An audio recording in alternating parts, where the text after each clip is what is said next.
Shares of Tesla are down roughly 3.5% in the after hours after they reported their Q3 2023 results. We'll come in here, take a look at some key figures provided by the company, take a look at the revenues, net income, and all important margins over at Tesla in this most recent quarter. Take a look at the balance sheet and statement of cash flows, and as always, jump into the technicals for Tesla. This one has been making a steady run higher over the past 1 year, and we'll see if that trend has finally broken through towards the downside. As always, if you're new to the channel and find this type of content valuable, be sure to hit that like and subscribe button below. We are on the road to hit 600 subscribers, and your support would mean a lot. Shares of Tesla I'm seeing now are down close to 4%, and that is after they were down nearly 5% in the regular trade today. The company is still sitting on gains of close to 16% over the past 1 year, and year to date comfortably up over 120%. I believe that doesn't include the losses in the after hours, however. The market cap for Tesla is now likely underneath $800 billion. This company still a massive juggernaut. We'll come in here, take a look at the top line and bottom line numbers. So Tesla reported EPS of 66 cents per share. Estimates were closer to 73 cents. So that's nearly a 10% miss on that bottom line. And then top line revenues coming in at 23.35 billion. That was shy, as estimates were closer to 24.2 billion.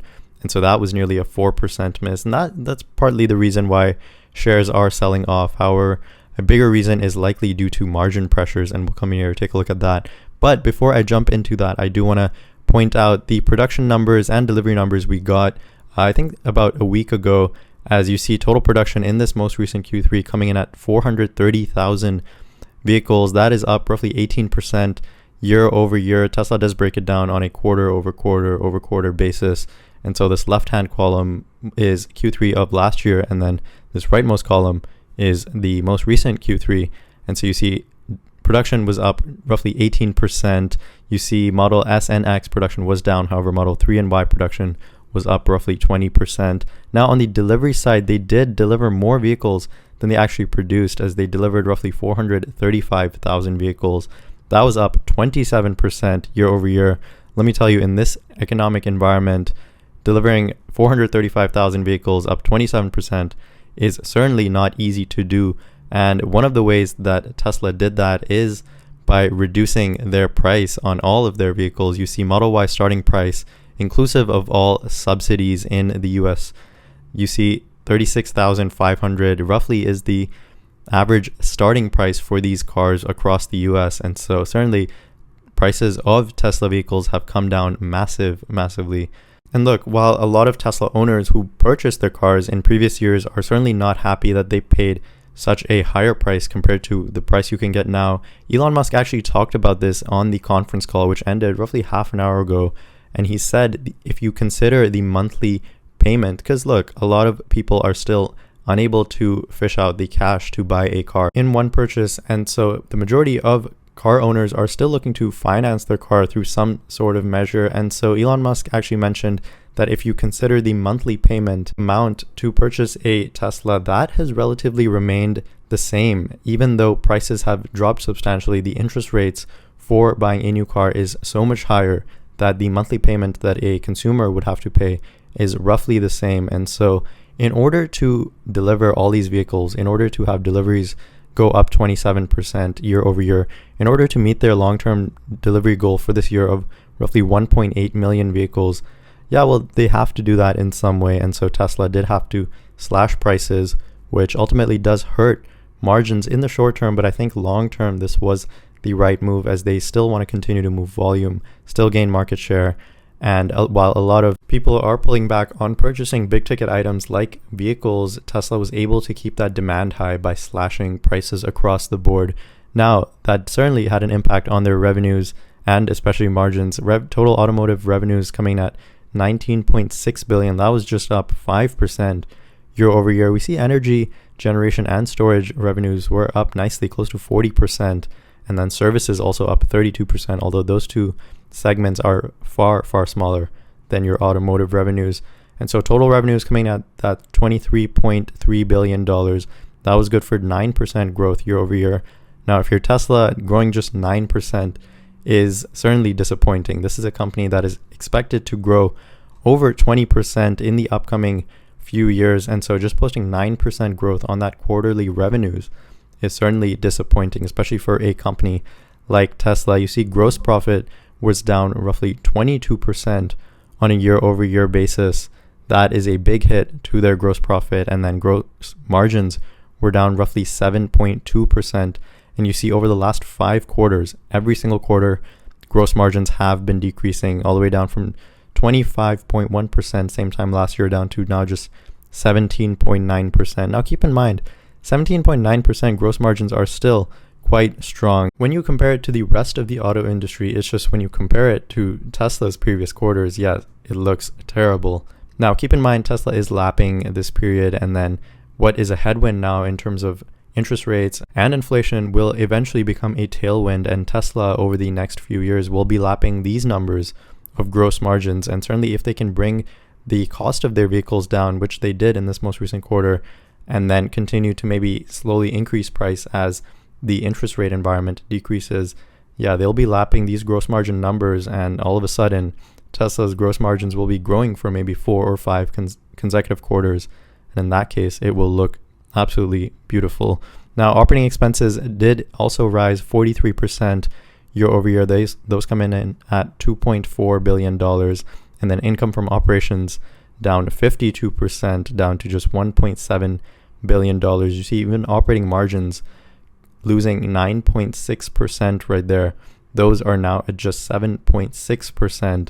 A year ago, they were sitting at roughly 17.2%. And so Tesla is still investing heavily in R&D, especially on the AI front. They're investing heavily in new production lines for the Cybertruck. And in this most recent quarter, they actually also shut down some production lines in order to do upgrades, which is why the production number came in lighter than the deliveries number.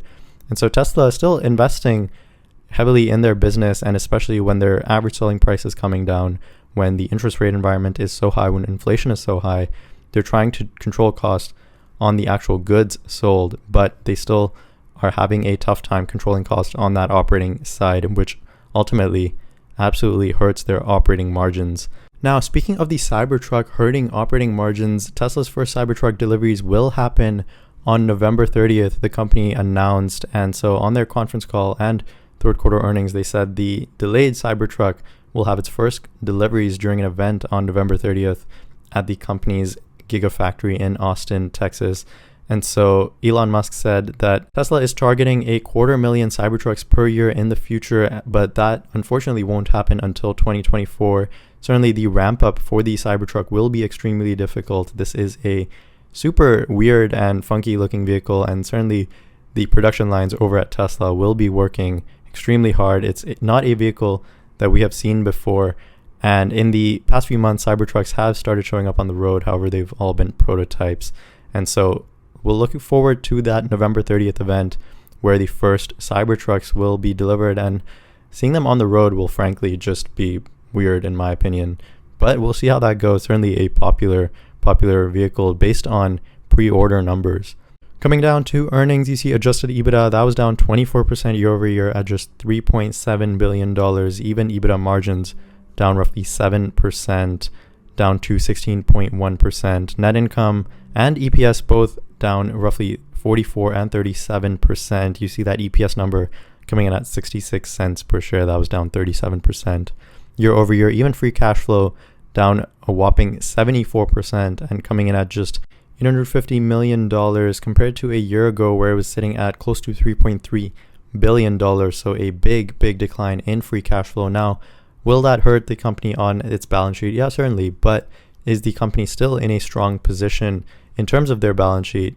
Yes, absolutely. Cash and cash equivalents coming in at $26 billion in this most recent quarter. That was actually up from a year ago where it was close to $21 billion. Now, inventory is also up from a year ago. I do want to point out on their production and deliveries number, you see their inventory or days of inventory has risen by over 100%, or exactly 100% year over year. Tesla usually likes to sit on a small amount of global inventory, and so a year ago they were sitting at just 8 days of supply. Now that has over doubled at 16 days of supply. Now I do want to point out Quarter over quarter, yes, this is absolutely flattened out, as you see, coming in from 15 days of supply to 16 days, and now once again in this most recent Q3 at 16 days of supply. So again, Tesla is lapping a period where they were able to sell cars relatively quickly, and so weren't sitting on too much supply. And now again, in the future, these numbers will become tailwinds. And so Tesla sitting on roughly $13.7 billion worth of revenue, which they recognize as assets. And so total current assets coming in at roughly $45 billion. Now that is still far in excess of their total liabilities, which is close to $26 billion. So a current ratio still close to, I'll say just under 2. And so that is quite nice over at Tesla. And you see total assets coming in at close to $94 billion of total assets, and total liabilities at just $40 billion. So from a balance sheet perspective, Tesla is still looking very strong. Moving on to the statement of cash flows, we bring down that roughly $2 billion net income number that was down substantially compared to a year ago. Get to add back some depreciation, stock-based compensation, providing us net cash from operating activities at roughly $3.3 billion.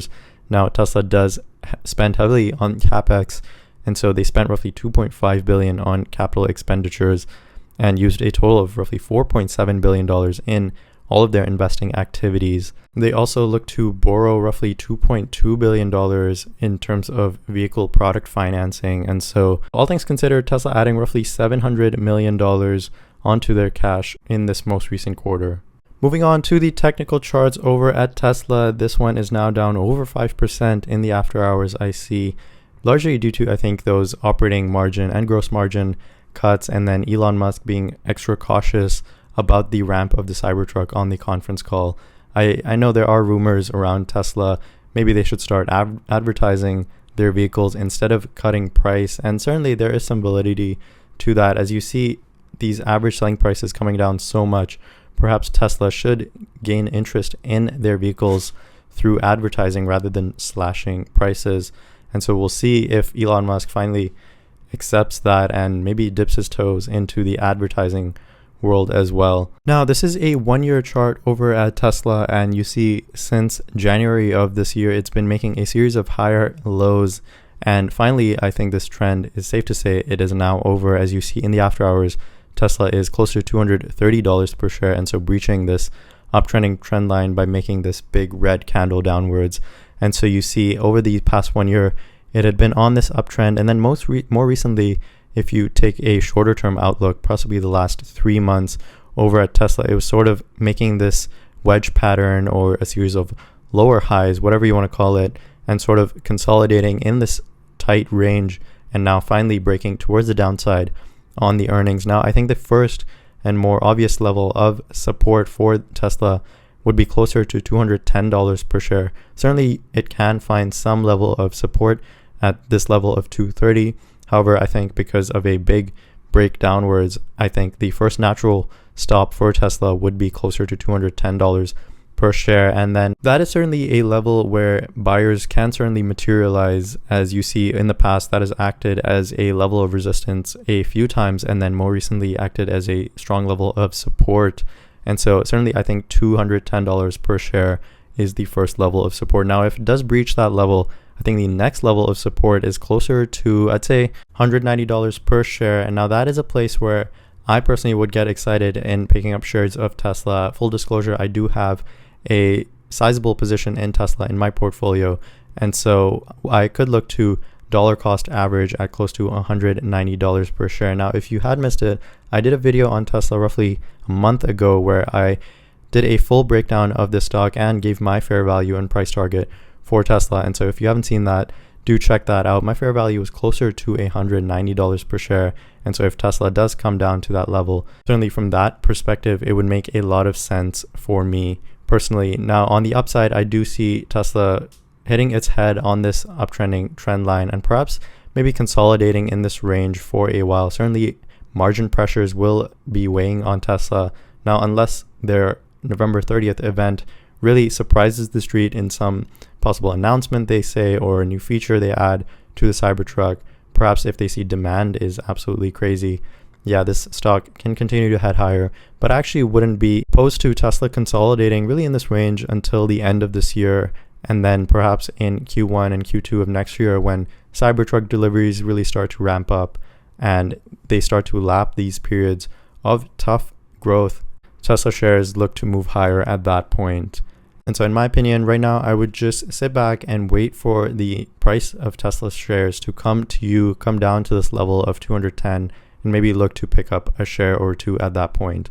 That was my take on Tesla. While the numbers weren't great, I think they certainly did the best that they could in this tough macroeconomic environment with interest rates being so high. And so I think Tesla is doing everything they can to control costs and keep demand high in a tough time. And Elon Musk certainly is more pessimistic than optimistic at this point, which is good because he's spreading a word of caution towards investors. That was my take on Tesla. Let me know what you guys think of this one in the comments below. As always, thanks so much for listening, and I'll see you guys in the next video.